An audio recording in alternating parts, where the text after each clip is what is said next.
بسم اللہ الرحمن الرحیم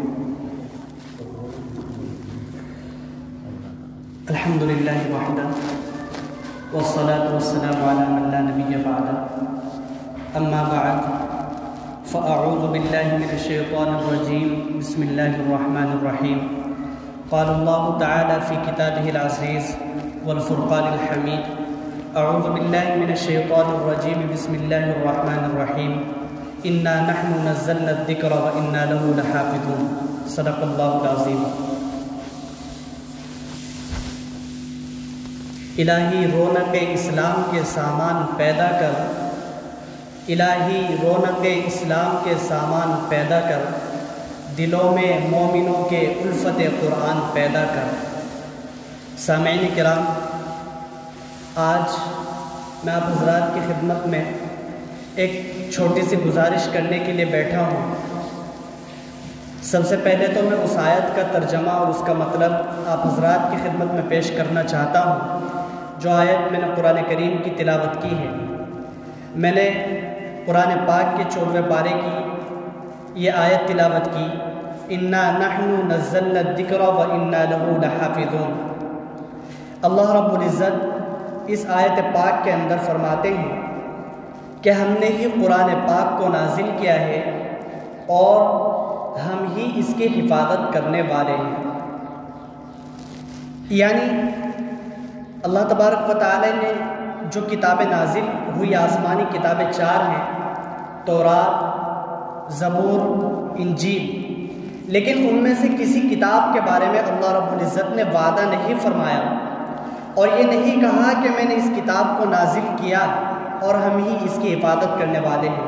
لیکن قرآن پاک آسمانی کتابوں میں سے ایک ایسی کتاب ہے جس میں اللہ رب العزت نے کہا کہ ہم نے اس کو نازل کیا اور ہم ہی اس کی حفاظت کرنے والے ہیں۔ آپ ذرا غور کریں کہ آج 1400 سال ہو گئے، اس قرآن کریم کے اندر ذرہ برابر کوئی تبدیلی نہیں کر سکا، ورنہ اسلام سے ہر طرح کی چھیڑ چھاڑ لوگوں نے کی ہے۔ اسلام کے طرح طرح کے احکامات کو چھیڑنے کی کوشش کی، ان کے اندر انٹرفیئر کیا ہے۔ قانون بنا 3 طلاق کے اوپر، اسی طریقے سے طرح طرح کے اسلام کے جو احکام ہیں ان کے اوپر قانون بنے ہیں، لیکن آج تک کسی نے یہ ہمت نہیں کی کہ جو قرآن کریم کے ساتھ چھیڑ چھاڑ کرے، قرآن کریم کی کسی آیت کے بارے میں کچھ اپنی زبان سے بکے۔ لیکن آج افسوس ہوتا ہے سن کر کے کہ ایک آدمی جس کا نام وسیم رضوی ہے، نام مسلمان کا ہے، نام وسیم رضوی، اور کہتا کیا ہے کہ میں مسلمان ہوں، بی جے پی کا آدمی ہے، بی جے پی کی پارٹی سے منسلک ہے۔ اس آدمی نے کیا کہا؟ اس آدمی نے سپریم کورٹ کے اندر، ہندوستان کی جو سپریم کورٹ ہے اس کے اندر ایک عرضی داخل کی ہے اور ایک پٹیشن داخل کی ہے، ایک درخواست ڈالی۔ اس درخواست میں اس نے کیا مانگ کی، کیا مطالبہ کیا؟ اس نے سپریم کورٹ سے کہا کہ قرآن پاک کی 24 آیتوں کو قرآن پاک سے ریموو کر دینا چاہیے، نکالنا چاہیے۔ کیا کہا؟ کہ قرآن پاک سے قرآن کی 24 آیتوں کو نکالنا چاہیے۔ یہ آیتیں کیا پھیلا رہی ہے؟ آتنکواد پھیلا رہی ہے۔ قرآن کریم کی 24 آیتوں کا اس نے تذکرہ کیا اور اس نے کہا کہ قرآن کریم کی 24 آیتیں آتنک پھیلا رہی ہے، دہشت گردی پھیلا رہی ہے۔ مدرسوں کے اندر یہ قرآن کریم پڑھایا جاتا ہے، ان کے معانی اور مطالب ان کو بچوں کو سمجھائے جاتے ہیں، تو یہیں سے آتنکواد کا جنم ہوتا ہے، یہاں سے دہشت گردی پیدا ہوتی ہے۔ اس نے یہ عرضی داخل کی، نام مسلمان ہے۔ اب مجھے بتائیں، قرآن پاک کی ایک آیت کے بارے میں بھی اگر کوئی آدمی شک کرے، انکار نہیں کہہ رہا ہوں، قرآن کریم سے نعوذ باللہ وہ آدمی یہ کہہ رہا ہے کہ قرآن کریم سے ان آیتوں کو نکال دیا جائے، 24 آیتوں کو۔ اللہ اکبر، اللہ ہم سب کی حفاظت فرمائے۔ اس آدمی نے کہا کہ ان 24 آیتوں کو نکال دیا جائے۔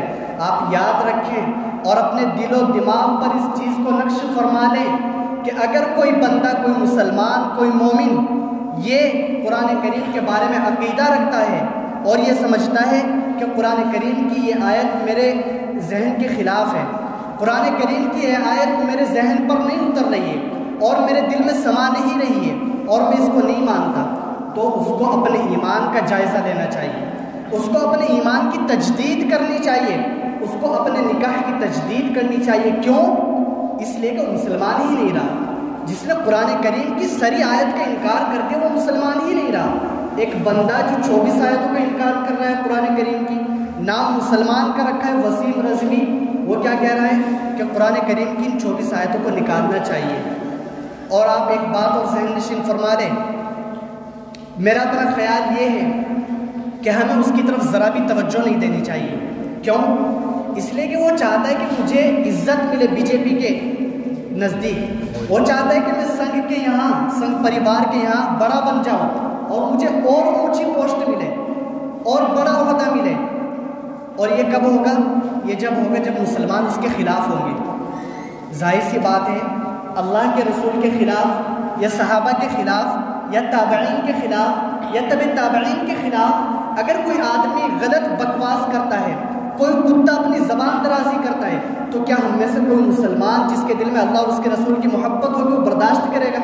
وہ ہرگز برداشت اس چیز کو نہیں کر سکتا۔ اور پھر قرآن جس کے اندر ہمارے لیے نمونہ حیات ہے، جس کے اندر ہماری زندگی کا دستور ہے کہ ہمیں زندگی کس طریقے سے گزارنی ہے، یہ قرآن تو اس چیز کا حکم دیتا ہے۔ یہ قرآن آتنکواد نہیں پھیلا رہا ہے، یہ قرآن دہشت گردی نہیں پھیلا رہا ہے، یہ قرآن تو حکم دے رہا ہے کہ اگر کوئی آدمی کسی کو قتل کر دیتا ہے، من قتل نفسا بغیر نفس او فساد فی الارض فکأنما قتل الناس جميعا ومن احیاها فکأنما احیا الناس جميعا۔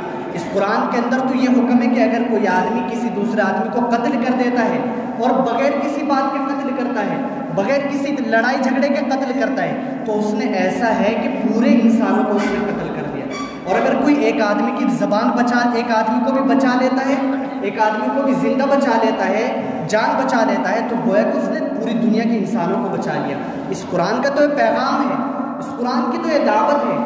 دعا کیجئے کہ اللہ رب العزت ہمیں اس قرآن کی حفاظت کرنے والا بنائے۔ ویسے تو اللہ کو ہماری ضرورت نہیں، کیوں؟ اس لیے کہ اللہ نے تو خود وعدہ فرمایا ہے اِنَّا نَحْنُ نَزَّلْنَا الذِّكْرَ وَإِنَّا لَهُ لَحَافِظُونَ، ہم نے قرآن کو نازل کیا، ہم اس کی حفاظت کریں گے۔ اللہ رب العزت ایسے ملعون اور ایسے مردودوں کو سبق سکھائے۔ آمین۔ وآخر دعوانا الحمدللہ رب العالمین۔